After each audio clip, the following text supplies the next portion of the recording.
और संचय की विविध प्रश्नावली।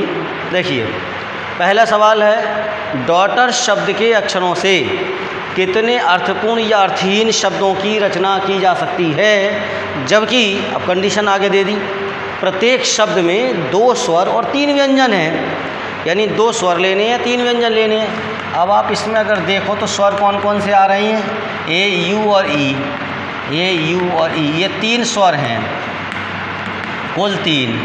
और व्यंजन देखो कौन कौन है, डी है, जी है, एच है, टी है और आर है, यानी कि कुल कितने हो गए, कुल 5 हो गए। अब आपको शब्द बनाने हैं, जो शब्द बनाना है ना, उसमें 2 स्वर और 3 व्यंजन रखने हैं, तो 1 2 3 4 5, सिंपल सी बात है। यानी कि आपको जो रखने हैं वो कुल मिलाकर ये 3 और 3 6 और 2 8 अक्षरों का शब्द नहीं बनाना है। यहाँ जो बनाना है वो 5 अक्षरों से मिला के शब्द बनाना है, 5 लेटर्स का यूज़ करना है। तो अब यहाँ पर वो भी इसका टुकड़ों में कर दिया, 3 स्वर हैं, इनमें से 2 स्वर यूज करने हैं, तो 3 स्वरों में से 2 स्वर आप कितने प्रकार से प्रयोग कर सकते हो, तो ये तो संचय वाला केस हो गया 3C2, 3 स्वरों में से 2 स्वर चुनने के प्रकार है। कोई से भी 2 हो सकते हैं, हमें यहाँ पर अरेंजमेंट से मतलब नहीं है, यहाँ पे मतलब सिलेक्शन से है। इसी प्रकार से 5 ये हैं हमारे पास व्यंजन, और व्यंजन हमारे लेने हैं, हर शब्द के लिए 3 व्यंजन चुनने हैं, तो हम अपने हिसाब से कोई से भी 3 व्यंजन चुन सकते हैं, चूज़ कर सकते हैं। तो 5 में से 3 व्यंजन चुनने के प्रकार, तो ये हो गया 5C3, इस तरह से आ जाएगा। अब आपने पढ़ा है कि गुणन का जो सिद्धांत है, गणना का सिद्धांत पढ़े हैं, तो उसमें क्या है, गणना के मूल सिद्धांत में 2 सिद्धांत आते हैं, गुणन सिद्धांत है, एक योग सिद्धांत है। तो गुणन सिद्धांत में क्या है कि यदि एक कार्य को आप m प्रकार से करते हो, m ढंग से कर सकते हो, दूसरे कार्य को आप n प्रकार से कर सकते हो या n ढंग से करते हो, दोनों कार्य करने के कुल प्रकार, तो क्या हो जाता है कि m और n की गुणा करते हैं। तो वही चीज़ है यहाँ पर, आपने स्वर चुनने के प्रकार ये हो गए, व्यंजन चुनने के प्रकार ये हो गए। अब हमें तो दोनों चुनने हैं, तो इसलिए दोनों को चुनने के प्रकार दोनों की गुणा हो गई। अब यदि आप ये सोच रहे हैं कि यहाँ पर पूरा हो गया फाइनल, तो गलत सोच रहे हैं। क्यों? अभी ये तो चुनने की बात हो गई, जब चुन लिए और वो चुन के इसमें रख दिए, अब रखने के ढंग भी तो आगे पीछे हो सकते हैं, कितने भी प्रकार से आगे पीछे उसको अरेंज कर सकते हो। तो 5 अक्षर रख लिए चुनने के बाद, अब उन्हें आगे पीछे करने से नए नए शब्द बनेंगे। अक्षरों को जब जब नया आगे पीछे रखा जाता है तो नए नए शब्द बनते हैं। तो 5 अक्षरों को कितने प्रकार से आगे पीछे रख सकते हो, तो 5 अक्षरों को 5 स्थानों पर रखने के प्रकार, यानी NPN वाला तरीका हो गया, 5P5 हो गया, यानी कि फैक्टोरियल 5। तो इस प्रकार से फैक्टोरियल 5 हो गया। तो अब ये तीनों चीज़ें हो गई, तीनों की गुणा हो गई, क्योंकि इस ढंग से 3 में से 2 स्वर चुनने के प्रकार, फिर कुल मिलाकर जो 5 व्यंजन हैं उनमें से 3 व्यंजन चुनने के प्रकार, और फिर उन्हें रखने के प्रकार आगे पीछे करने के। तो फैक्टोरियल 5 3 घटनाएं हो गई, तीनों घटनाएं घटित होनी है, इसलिए तीनों की गुणा हो गई। इस कैलकुलेशन को आप सॉल्व कर लेंगे, आपको अभी आंसर मिल जाएगा। इक्वेशन शब्द के अक्षरों से कितने अर्थपूर्ण या अर्थहीन शब्दों की रचना की जा सकती है, जबकि स्वर तथा व्यंजन एक साथ रहते हैं, यानी वो एक साथ रहने हैं। तो क्या है, देखो स्वर कौन कौन है, ई है स्वर, यू है और ए है, ए ई आई और ओ भी हैं, आई ओ यू ऐसे करके ना। तो ये स्वर है, ये स्वर है, ये स्वर है, ये स्वर है, ये स्वर है। और व्यंजन कौन कौन है, इसमें सब क्यू है और टी है और एन है, ये व्यंजन है। तो जो स्वर हैं ये 5 इकट्ठे रहेंगे, और जो व्यंजन है ये तीनों इकट्ठे रहेंगे। बात क्या है, 8 अक्षर हैं, 8 यूज होने हैं, लेकिन ये 5 एक साथ रहेंगे, ये तीनों एक साथ रहेंगे। अब ये बात है, ये ग्रुप और ये ग्रुप 2 ग्रुप हो गए। जब कोई एक साथ रहते हैं अक्षर, तो उन्हें सबको मिलाकर एक मान लिया जाता है, यानी यहाँ पर क्या बात हो गई, ये 5 एक साथ रहेंगे तो अभी इनको एक अक्षर माना जाएगा, एक ही हो गया, आगे पीछे हो सकते हैं, फैक्टोरियल 2 प्रकार से रखे जा सकते हैं ये। अब दूसरी बात, जो ये एक साथ रहेंगे स्वर, ये तो बात सही है, लेकिन ये अपने अंदर, उस सिस्टम के अंदर, उस निकाय के अंदर तो आगे पीछे हो सकते हैं, जैसे यू और ई आगे पीछे हो जाए, या ए की जगह यू हो जाए, आई की जगह यू हो जाए, इस तरह से हो जाए, तो अपने अंदर आगे पीछे हो सकते हैं। तो ये जो 5 अक्षर हैं वो फैक्टोरियल 5 प्रकार से अरेंज किए जा सकते हैं। ऐसे ही जो 3 हैं तो ये फैक्टोरियल 3 प्रकार से अरेंज किए जा सकते हैं। तो अरेंजमेंट हो गया। अब इनका गुणन सिद्धांत से तीनों की गुणा कर दी तो कुल शब्दों की संख्या आपको मिल जाएगी। अब देखो बच्चों, तीसरा प्रश्न है, बहुत ध्यान से समझने का है, आराम से समझिए। 9 लड़के और 4 लड़कियों से 7 सदस्यों की एक समिति बनानी है। यह कितने प्रकार से किया जा सकता है? अब उन्होंने 3 रेस्ट्रिक्शन लगाई हैं आपके सामने। जबकि समिति में नंबर 1 तथ्यता 3 लड़कियां हैं। तथ्यता का मतलब होता है एग्जैक्ट, ना कम ना ज़्यादा। न्यूनतम 3 लड़कियां हैं, इसका मतलब कम से कम 3 हैं, ज़्यादा भी रख सकते हो आप कमेटी में। अधिकतम 3 लड़कियां हैं, इसका मतलब ये हो गया कि 3 लड़कियां अधिकतम हैं, इससे कम रखना चाहो तो भी रख सकते हो। तो पॉसिबिलिटीज़ पर विचार करना पड़ेगा हमें दूसरे और तीसरे में। तो हम सबसे पहले पहला वाला सवाल करते हैं। और पहले वाले में हमने देखा तथ्यता 3 लड़कियां हैं।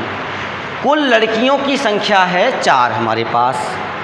3 लड़कियों को हमें उसमें कमेटी में सेलेक्ट करना है। तो 4 लड़कियों में से 3 लड़कियों को चुनने के प्रकार, अब ये तो सिलेक्शन का मामला है तो ये संचय हो गया। तो क्या हो गया, 4 में से 3 को सेलेक्ट कितने प्रकार से कर सकते हो? तो 4C3। अब कमेटी जो बननी है वो 7 सदस्यों की बननी है। 3 तो लड़कियां हो गई उसमें तो बचेंगे 4 पद, वो 4 लड़कों से भरे जाएंगे। कुल लड़कों की संख्या है 9, तो 9 लड़कों में से 4 लड़कों का चयन करना है। तो अब 9 लड़कों में से 4 लड़कों के चयन के प्रकार, तो क्या हो गया 9C4। 4 लड़कों का चयन होगा, 3 लड़कियों का चयन होगा। तो टोटल कुल मिलाकर इस तरह से निकल आएगा। एक कार्य m प्रकार से होता है, एक कार्य n प्रकार से हो सकता है। दोनों कार्य करने के कुल प्रकार, तो गुणन सिद्धांत लग गया, इन दोनों की आप गुणा कर लेंगे। मुझे पता है कि आपने पीछे की एक्सरसाइज की हुई हैं, विविध प्रश्नावली वही खोलेगा जो पीछे की एक्सरसाइज किए हुए है। तो इसलिए मैं बहुत ज़्यादा थ्योरी नहीं लिख रहा हूँ, अब संक्षेप में करूँगा। और यहाँ पर ये पहला पूरा हो गया। बस इस तरह से तथ्यता 3 लड़कियों के सिलेक्शन के प्रकार हो गए। इसके कैलकुलेशन को आप कर लेंगे आगे। अब आया बात सेकंड की। सेकंड में कहा है न्यूनतम 3 लड़कियां हैं। तो न्यूनतम 3 लड़कियों की बात हो गई, इसका मतलब कम से कम 3 तो रखनी है, ज़्यादा भी हो सकते हैं। तो देखो इसके फॉर्मेट पे विचार करो। 3 लड़कियां हो सकती हैं, और यदि ज़्यादा रखना चाहे कमेटी में तो कितनी रख लेगा? 4 लड़कियां। 4 से ज़्यादा रख नहीं सकता क्योंकि 4 ही कुल हैं, यानी चारों रख ले। तो 2 स्थिति हो सकती हैं। अब यहाँ पे या तो 3 लड़कियों को लेकर कमेटी का गठन करे वो, या 4 लड़कियों को लेकर कमेटी का गठन करे। तो अगर 3 लड़कियों को लेकर कमेटी का गठन करेगा तो जो बनेगा फॉर्मेट वो 4C3 × 9C4 हो गया। एक बात, 3 लड़कियाँ और 4 लड़के। अगर वो चारों लड़कियों का चयन कर लेता है तो दूसरा फॉर्मेट बनेगा 4C4, चारों लड़कियों का चयन कर लिया। और लड़के कितने चुनने पड़ेंगे अब उसके लिए? तो लड़के चुनने पड़ेंगे 3। तो 9 में से 3 लड़कों को चुनने के प्रकार, तो 9C3 हो गया। ये दूसरा फॉर्मेट हो गया। अब या तो इस फॉर्मेट पे बनाएगा या इस फॉर्मेट पे बनाएगा।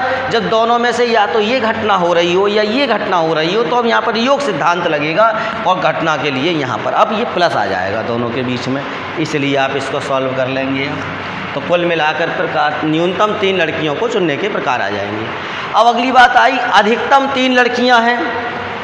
जब अधिकतम 3 लड़कियों की बात आई तो अब इसका मतलब ये 3 लड़कियां से ज़्यादा नहीं हो सकती कमेटी में, कम हो सकती हैं, क्योंकि अधिकतम शब्द है 3, तो 3 से कम संभव है।